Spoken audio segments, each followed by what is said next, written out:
Alright guys, where am I going? What am I doing? बताती हूँ रुको सब्र तो करो।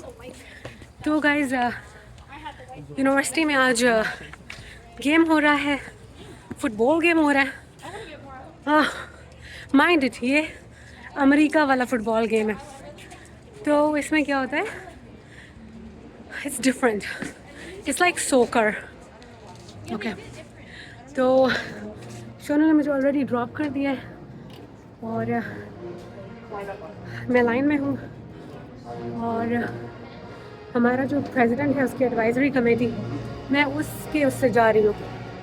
तो I hope it's going to be a fun day. मुझे इतना ज़्यादा रूल्स का नहीं पता। गाइस, तो हमारी फुल टाइम चेकिंग हुई है, बैग को खोल के देखा गया है।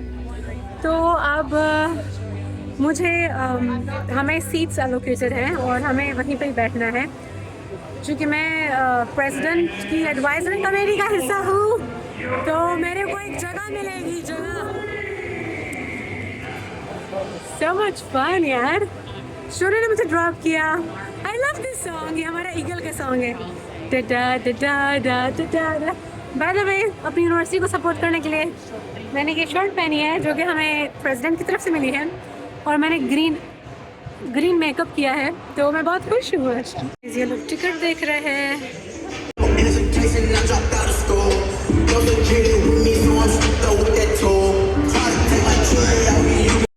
तो गाइज़, ये व्लॉग है आज का, और आज हमारी यूनिवर्सिटी की जो टीम है वो एक और टीम के साथ फ़ुटबॉल का मैच खेलने जा रही थी। तो आपको पता है कि मैं प्रेसिडेंट की स्टूडेंट एडवाइजरी कमेटी का हिस्सा हूँ। तो हमें हमेशा कोई भी ऐसा इवेंट होता है ना, फुटबॉल का गेम हो रहा है या कोई डोनेशन का इवेंट हो रहा है, किसी भी किस्म का इवेंट हो रहा होता है, तो हमें ऑफ़र दी जाती है। फिर अगर हम कहते हैं कि हाँ हम आएंगे, तो कहा जाता है अच्छा ठीक है, फिर आपकी टिकट भी मुफ्त है और वहाँ पे आओ, खाना रिफ़्रेशमेंट होगा वो भी आपका मुफ्त है। और अगर अभी स्पोर्ट के लिए हमें कहा गया था कि ग्रीन पहन के आना, और फिर हमें ये भी बोला गया था कि आप जो हो, अगर आपके पास शर्ट नहीं है, ग्रीन नहीं है, तो हमें बताओ, हम आपको शर्ट भी प्रोवाइड करेंगे। तो मेरा कल तक मेरा इरादा बिल्कुल था कि यार मैं नहीं जाऊँगी। परसों तक मेरा इरादा था कि मैं नहीं जाऊँगी। फिर कल मैंने कहा यार, थोड़ा सा डामाडोल हो रहा था ना कल, फिर मैंने कहा यार इस बंदी को मैं बोल दूँ कि मैं नहीं आ रही, बंदी को बोल दूँ कि मैं नहीं आ रही हूँ, क्योंकि वो टिकट $20 का टिकट होता है, तो फिर उसको वो लोग कैंसिल कर देते। तो अब मैंने कहा यार किंजा, कल सुबह उठते हैं, पूरा दिन हो गया, क्योंकि 7 बजे गेम को स्टार्ट होना, तो मैंने कहा यार किंजा तुम्हारे पास पूरा दिन होगा, अभी तुम छोड़ो, मत बोलो उन्हें। तो कल को जो है देखते हैं कि मूड कैसा होता है, देखते हैं कि करवट किस तरफ बदलता है। तो गाइस, फिर सुबह को क्या हुआ कि मुझे ना एक ईमेल आ गई, ठीक है। तो ईमेल में लिखा हुआ था कि प्रेसिडेंट भी आएगा, और मतलब हमारे यूएनटी का जो प्रेसिडेंट है वो आएगा, और आप लोगों के लिए सीट्स रिज़र्व्ड होंगी, आप लोग वहीं पे ही बैठोगे सब मिल के, और फोटोग्राफर आएगा, तस्वीरें ली जाएंगी, और फुल मीन ग्रीन स्पिरिट के साथ आप लोगों ने आना है, ग्रीन कपड़े पहन के आने हैं, ग्रीन वाइट कुछ भी, मतलब उसमें ग्रीन होना चाहिए। और सबसे आइडियल होता है कि आपके पास यूएनटी की अगर शर्ट हो, तो मेरे पास बहुत सारी यूएनटी की शर्ट्स हैं, लेकिन फिर भी यूएनटी की शर्ट्स को लेके तो मैं इतनी लालची हो जाती हूँ। मैं बिल्कुल धड़ल्ले से बोल रही हूँ कि यूएनटी का एक पेन भी है ना, पेंसिल भी है, एक रबड़ भी है, कुछ भी हो, मैं बहुत लालची होकर चीज़ें उठाती हूँ यूएनटी की। तो फिर मैंने सोनू को बोला, मैंने कहा हाँ यार, ये यूएनटी की शर्ट ना पहन के जाऊँगी, नई शर्ट होगी, और मतलब अच्छा, मुझे अंदाज़ा नहीं था कि हम प्रेसिडेंट के साथ ही हमारा वो ग्रुप बन के बैठे होंगे हम लोग, और तस्वीरें खींच जाएगी। जब मुझे तस्वीरों को पता चला, मैंने कहा यार नेथन, तुम्हारी क्लास भी हो रही है, तुम जाओ मेरे लिए शर्ट लेके आओ। पर सोनू ने कहा हाँ ठीक है। तो सोनू मेरे लिए, उसकी क्लास थी, अपनी क्लास के बाद वो मेरे लिए शर्ट लेके आ गया। तो बस मैंने शर्ट देखी, मेरा दिमाग चलना शुरू हो गया कि मैंने इसको किसके साथ पहनना है, इसके साथ मैंने ज्वेलरी क्या पहनी है, मेकअप क्या करना है। तो सब कुछ सेट हो गया। तो गाइज़, बालों को मैंने कुछ भी नहीं किया था, मैं कंघी भी नहीं करती हूँ, लेकिन आज चूँकि प्रेसिडेंट से मुलाकात होनी थी तो मैंने कंघी कर दी। फिर मैं ये ना कल सोच रही थी, मैंने कहा यार किंजा, तुम ऐसे ही मुंह उठा के मत जाया करो, ये जो प्रेसिडेंट के साथ वाली जो मीटिंग होती है ना, फिर मैं कह रही थी कि ज़रा तुम बस, बीच में 1-2 बार ऐसा हुआ था कि मैंने कहा यार कुछ नहीं होता, बस मैं ऐसे ही चली गई। फिर आज मैं सोच रही थी, मैंने कहा यार मेकअप करने के बाद मेरा चेहरा ज़रा अच्छा लगता है, वैसे भी अच्छा है लेकिन मेकअप करने के बाद ज़रा ज़्यादा अच्छा लगा। तो मैंने कहा आज मैं खड़ी हुई शीशे के सामने, मैंने कहा Kinza you have to bring out your best, तो करो मेकअप यार, तुम्हें जो भी चीज़ तुम्हारा वश बनता है बस वो करो। मैंने कहा ठीक है। तो गाइज़ ये प्यारी सी मेरी ग्रीन और ग्रे कलर की मेरी शर्ट थी जो कि मुझे यूएनटी से मिली। शोनू मेरे लिए वो शर्ट लेके आया, फिर मैंने उसको मेरी लूज़ पैंट है ग्रेश कलर की, मैंने उसके साथ इसको पेयर अप किया। और मैंने प्यारे से गोल्डन रंग के इयररिंग्स पहने जो मैं कुछ दिन पहले ही लेके आई थी थ्रिफ्ट स्टोर से। और मेरी एक बहुत फेवरेट चेन है जो कि मैंने वासाहाची की उससे ली थी, थ्रिफ्ट स्टोर से, एंटीक शॉप से, वो मेरे पास थी, मैंने उन दोनों को पहन लिया तो बहुत बहुत अच्छा सिस्टम हो गया यार। अच्छा, और गाइज़ मैं एक और बात यहाँ पे सोच रही थी, मैंने कहा मैं आप लोगों के साथ भी शेयर कर दूँ कि आप लोग जो हो ना यार, आपके आसपास का जो माहौल होता है वो बहुत ज़्यादा मैटर करता है। अब देखो यहाँ पे ये स्क्रैपी है, ये बड़ा सारा ना ये परिंदे के जैसा है क्योंकि हम लोगों का साइन जो है वो ईगल का है। तो अब ये स्क्रैपी हमारा ईगल है, वो देखो हमारा ये जो की तस्वीर खींच रहा है इस वक्त, ये प्रेसिडेंट है, ये हमारी यूनिवर्सिटी का प्रेसिडेंट है। तो इतना चिल माहौल यार, मतलब इतना प्यारा माहौल। और कोई ऐसा नहीं होता कि ओहो मैं तो प्रेसिडेंट हूँ, तुम लोग सब मेरे सामने ऐसे हो जाओ। जैसे मुझे याद है, आज तक मैं जहाँ पे भी मैंने काम किया ना, तो वहाँ पे जो यूनिवर्सिटी के रिप्रेजेंटेटिव्स होते हैं, जो बड़े अहदे पे होते हैं, वो कहते हैं कि भाई हम बिल्कुल खुदा हैं, तुम लोग हमें खुदा की तरह ट्रीट करो। बहुत ज़्यादा वहाँ पे ये होता है कि अथॉरिटी, वो कहते हैं हम अथॉरिटी हैं। तो आप हमारे जो इंस्टीट्यूट है ना, वो वहाँ पे अभी भी ग़ुलामी वाला दिमाग है। हम जैसे एप्लीकेशन लिखते हैं तो हम लिखते हैं कि may I please beg you to grant me a leave, 1 day leave.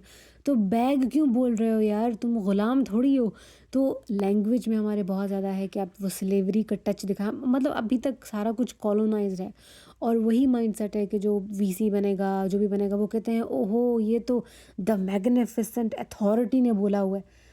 अरे मैग्निफिसेंट अथॉरिटी, तुम वाइस चांसलर हो, तुम खुदा बन के बैठे हो, क्या क्या हो रहा है तुम्हारे साथ। तो गाइज़ यहाँ पे बिल्कुल चिल माहौल होता है यार, मतलब इतनी बड़ी यूनिवर्सिटी का हमारे कितने यार, हमारे मेरे ख्याल से 3 कैंपसेस तो हैं, बट वो एक डिस्कवरी पार्क भी है। तो हमारी यूनिवर्सिटी और उसकी ब्रांचेस, ये बहुत बड़ी यूनिवर्सिटी है और जिस तरीके से ये ग्रो कर रही है, ये छोटी चीज़ नहीं है, ये यूनिवर्सिटी बहुत ज़बरदस्त है। उसका प्रेसिडेंट आपको बिल्कुल ना ऐसे ट्रीट कर रहा है जैसे कि आप फैमिली में बैठे हो।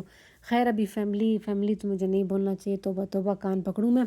बहरहाल गाइज़, तो ये बहुत अच्छा था। अच्छा, दूसरे जो मैं चीज़ बोल रही हूँ वो ये है कि अम, आप जो टॉक्सिक माहौल है ना, जो आपके आसपास के टॉक्सिक लोग हैं, उनसे उनसे बाहर निकलो यार और अपनी ज़िंदगी में देखो कि कितनी हैपनिंग्स चीज़ें हो रही हैं, कितनी प्यारी चीज़ें हो रही हैं।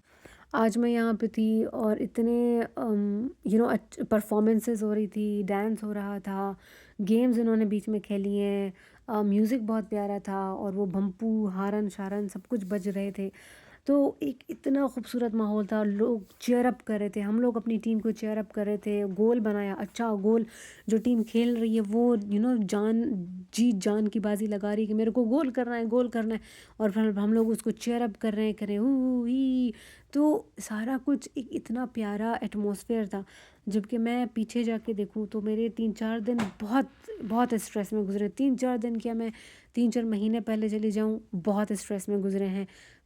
पिछले साल में चली जाऊँ, बहुत स्ट्रेसफुल। तो अगेन जो आपके आसपास के लोग, भले वो आपके पास ना हो, भले आप जो हो वर्चुअली आपका उनके साथ रब्ता हो, फ़ोन के ज़रिए किसी और, जस्ट स्टे अवे। जो लोग आपको टेंशन देते हैं, टॉर्चर देते हैं, जो लोग आपके ऊपर लान तान करते हैं, आपको कहते हैं कि यार तुम बुरे इंसान हो, तुम बुरी इंसान हो, तुम तो एक शेम हो, तुम तो डिसअपॉइंटमेंट हो हमारे लिए। तो यार फिर उनके साथ बात करने का क्या जवाब बनता है। मुझे ये बात समझ में नहीं आती ना कि वहाँ पे रहने का, वहाँ पे बात करने का फिर जवाब ही नहीं बनता।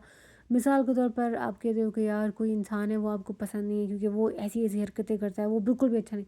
तो फिर यार वहाँ पे रहने का क्या फ़ायदा है? मुझे फिर समझ नहीं आता, लोग फिर ये गिला शिकवा क्यों करते हैं कि ओहो वो मुझसे बात नहीं करता, ओहो वो मुझसे बात नहीं करती। जब बीच में कोई चीज़ बन ही नहीं रही है, किसी भी तरह की आपकी अंडरस्टैंडिंग नहीं है वहाँ पे, तो वहाँ पे रहने रहने की क्या ज़रूरत है? बस निकल जाओ वहाँ से। ये भी ना एक हम लोग ऐसे ही झूठ में बकवास करते हैं कि यार नहीं, नहीं, नहीं मुझे तो वो चाहिए, मैं तो उसकी परवाह करता हूँ या करती हूँ, बट ऐसा कुछ भी नहीं होता। तो जो टॉक्सिक लोग हैं, जो टॉक्सिक एनवायरनमेंट है यार, उससे प्लीज़ बाहर निकलो। तो गाइज़ मैंने और सोनू ने बहुत एंजॉय किया गेम को। सोनू मेरे पीछे ही बैठा हुआ था और मैं अपनी जो मेरी एडवाइज़री कमेटी के लोग थे, मतलब मैंने तो उन्हें कहा कि you guys are my people, तो हम लोग साथ सब बैठे हुए थे। प्रेसिडेंट भी वहीं पे था। तो वो हुआ, उसके बाद मुझे ना बहुत ज़्यादा क्रेविंग हो रही थी गंदा खाना खाने की जिसमें खूब सारी कैलोरीज़ हों और बहुत सारा मीठा हो। तो फिर मैंने सोनू को बोला, पहले मैंने बोला फूड पांडा पे चलते हैं, उसके बाद मैंने कहा नहीं नहीं नहीं आई हब पे चलते हैं। तो गाइज़ यहाँ पे हम लोगों ने कुछ खाना लिया है, वो खूब सारा मीठा था और बस अभी ले लिया है, बस अभी ले लिया तो ले लिया। तो बस गाइज़ फिर हम लोगों ने अचानक से अपना प्लान चेंज किया। सोनू और ने कहा कि क्या कहती हो, घर घर लेके जाएं खाना। हाँ मैंने कहा ठीक है, घर चलो घर चले लेके चलते हैं, क्योंकि बच्चे याद आ रहे थे मुझसे ज़्यादा, नेतन को बच्चे याद आ रहे थे। तो बिल्ले हमारे, बिल्ले और बिल्ली, तो हम खाना लेके घर आ गए और बहुत ठंड है। अब हफ्ते के दिन ना यहाँ पे बर्फ़बारी होगी, तो देखते हैं। और कल मैं क्लास के लिए जा रही हूँ, स्टे ट्यून्ड, कल फिर व्लॉग आएगा।